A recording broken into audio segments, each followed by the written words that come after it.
Vickery Studios in downtown Little Rock, this is Capitol View. And good Sunday morning to you. Welcome to Capitol View. I'm Jay Burr. Well, with this one being the last show of 2021, why don't we just take the gloves off, get the old fisticuffs going here.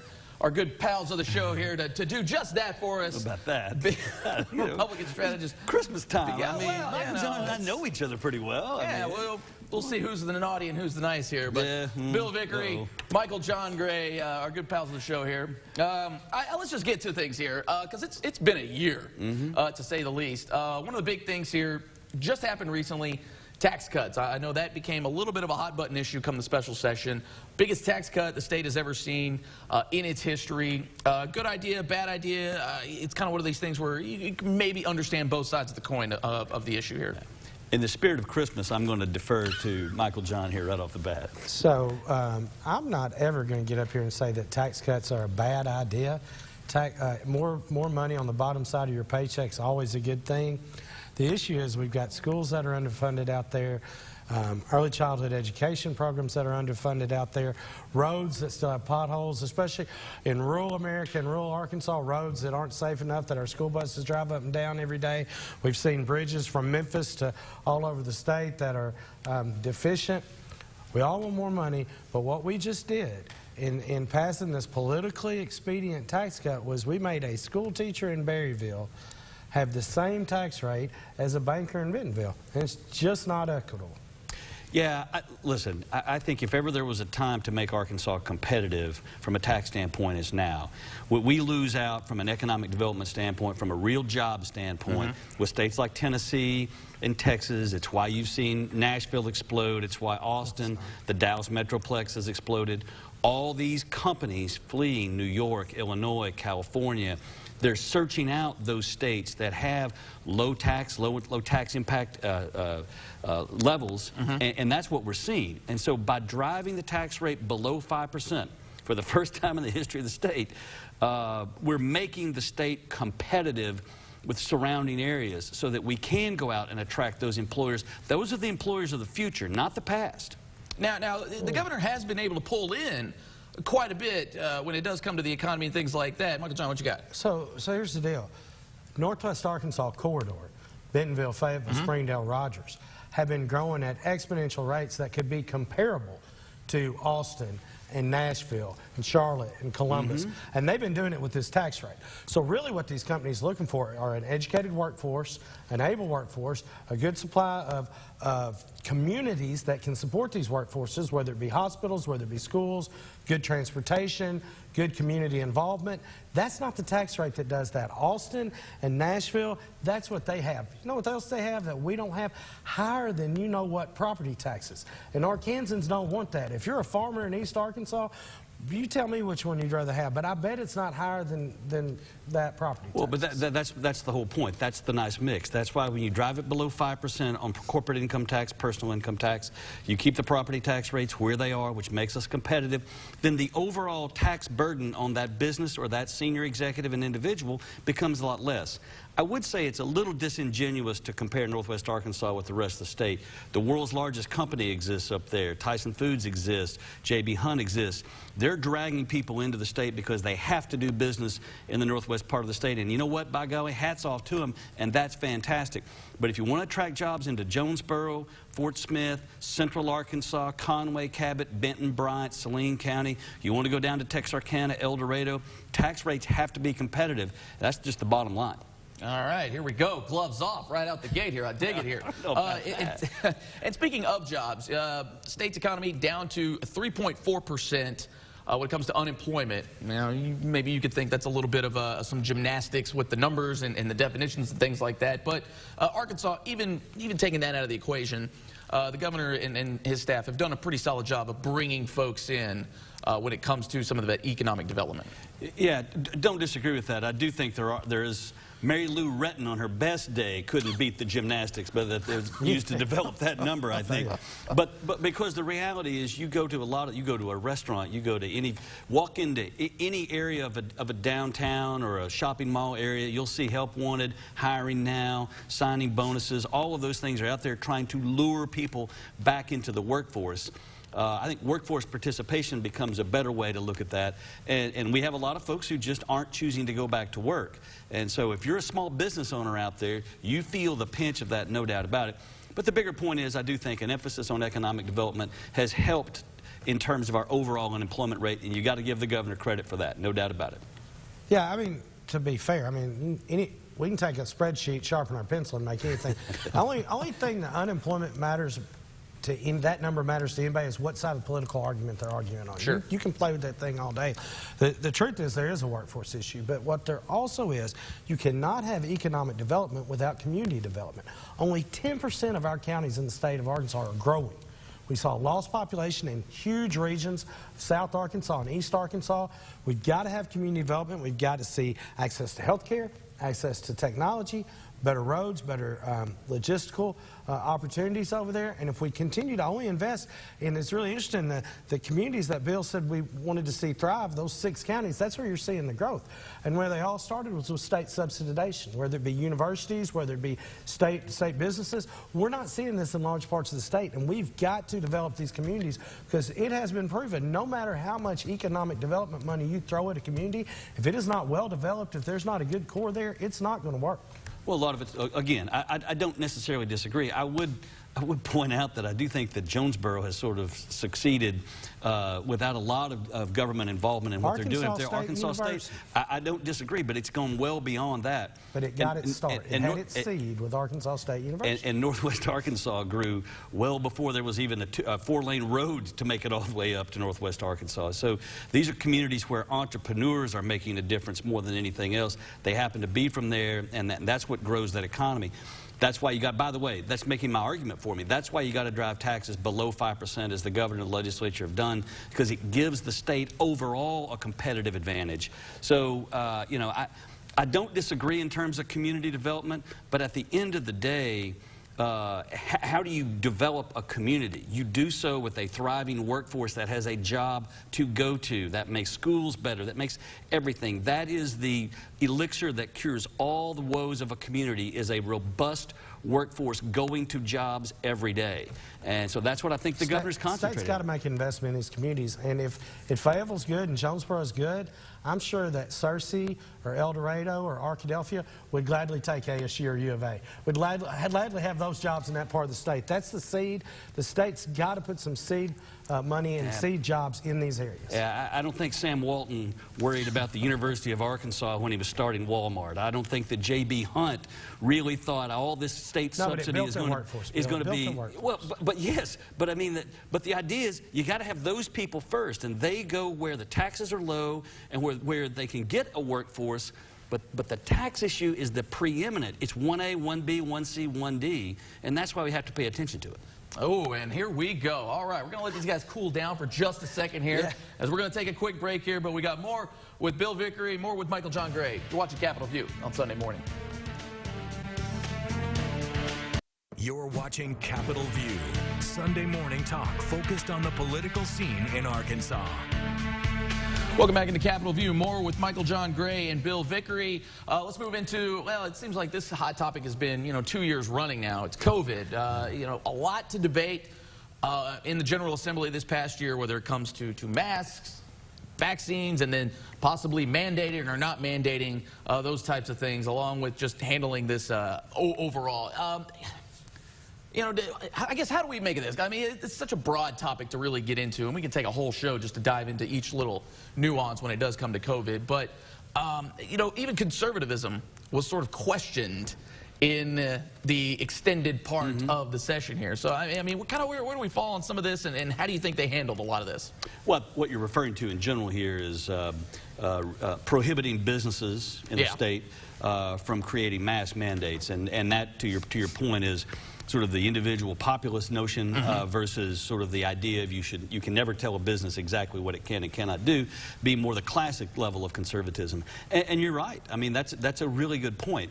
I think about it like this. It's that we have weaponized the issue of masks in this country. There's no doubt about it. I mean, it's become a cause celeb on both sides. and it is somehow it's become the symbol of freedom from one side, and a tool then to be critical of folks on the other side, and it's unfortunate because I think at the end of the day, you don't have an actual honest message carrier on either side really trying to put forward the notion of what we need to be doing in terms of a public health crisis. Sure. And so that's why we've gotten to where we are. It's dead on. You want to point blame at whether we responded fast enough, whether we got people vaccinated fast enough. Now, I've gone on record and I've said I think the governor shutting down some of those small businesses but letting the big box stores rake in the dollars. But anybody can armchair quarterback or Monday morning quarterback something. But you want to point blame on why we are where we are. But it's politics. It's not Democratic politics or Republican politics. It's politics. All of a sudden, it became a political symbol to wear a mask, not wear a mask, get a vaccine, not get a vaccine. And damn it, we all should have been concentrating on how do we best protect each other and move forward during this economy. So it's not a Republican issue or a Democratic issue. Politics are to blame for where we are on this. Yeah, again, I think we're simpatico on this. I would take up for the governor in this sense. I mean, he resisted the national push to fully shut down the entire state and didn't do so. And I think for a lot of businesses, and look, boy, can you imagine, and I know you feel this way too, I mean, the small business owner out there has been on a roller coaster for the last 20 months. Yeah. And my hat's off to the men and women of all shapes, sizes, colors, creeds that own small businesses in this state because they've been through a lot. But Michael John and I completely agree on this. It's a massive public health crisis in this country, and the first thing that went out the door was practical common sense because we weaponized and politicized the issue of masks and everything else.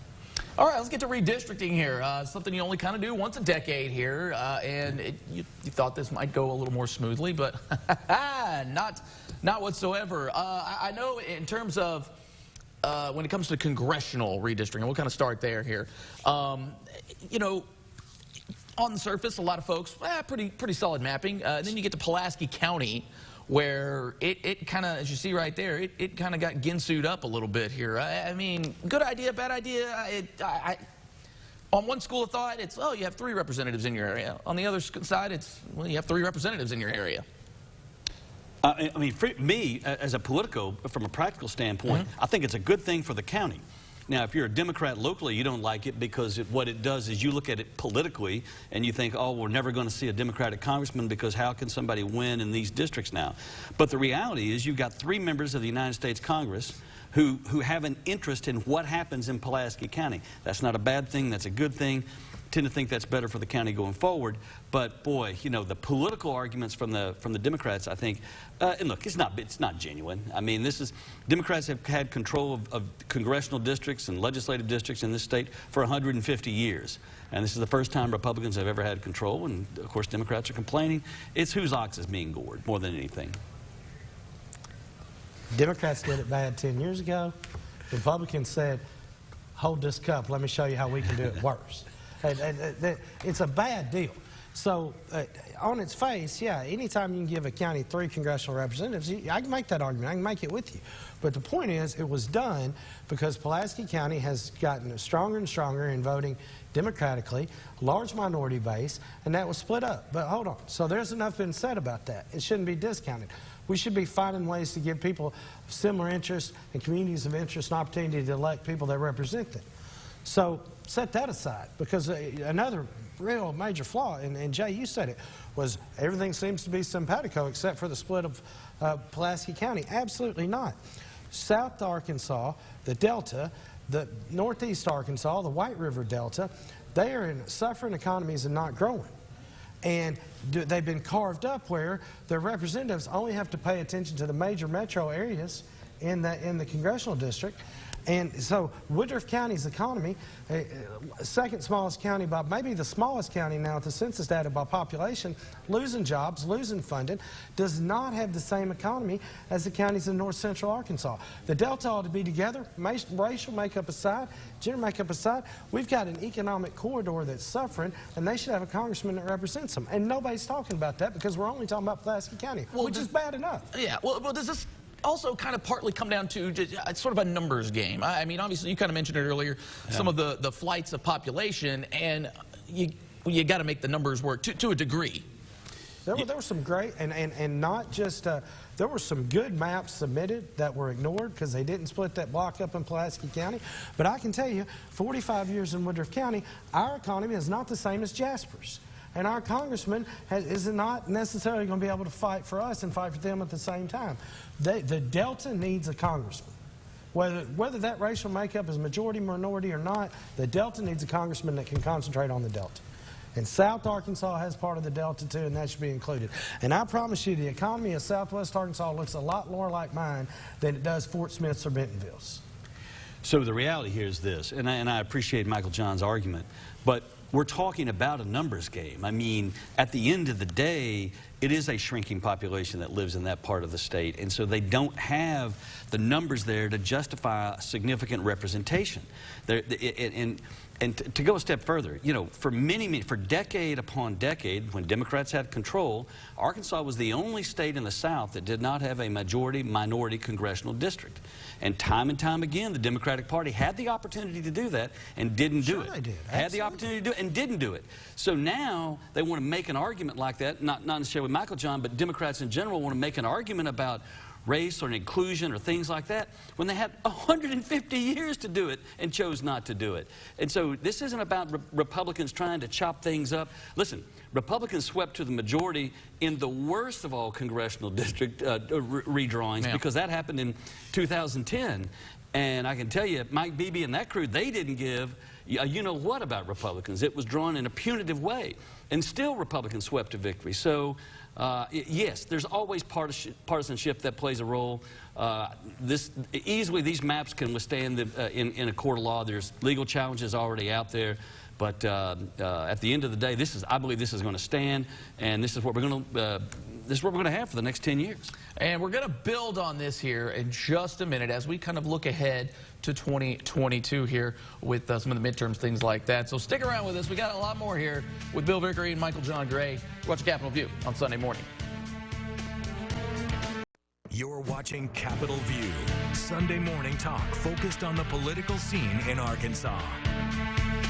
Welcome back into Capitol View. More with Michael John Gray and Bill Vickery. Okay, so we kind of take some of those voting things, some of the maps here. Let's look ahead here. Does this change anything here in the state of Arkansas? I mean, it's gone incredibly red here the past decade. Do we see any kind of change, whether it be the state house level, you know, constitutional office level? I mean, what are we prognosticating here? No, I think John Bozeman cruises to re-elect in November of 2022. Sarah Sanders is going to be the governor of the state of Arkansas. Leslie Rutledge is going to be the lieutenant governor. Tim Griffin is going to be the attorney general. It's going to be a clean sweep up and down the ballot. I think probably Republicans pick up a couple of seats in the House of Representatives and maybe even a Senate seat to make their majorities even stronger. Bill Vickery beats Georgia to beat Michigan. He went out on a limb there, big time, big time. It's a tough uphill climb for the challengers of any of those people. Right. And anybody that says it's not would just be getting up here liking to hear themselves speak. We're not going to see huge changes without more involvement, without people understanding what's really going on. I think there's some groups out there doing hard work to get voters engaged, to get voters registered. I think the probable Democratic nominees against every one of those are going to do their best to keep those candidates honest and to run a clean campaign. But will those four that Bill mentioned, will they show up for debates? Will they show up and talk to y'all?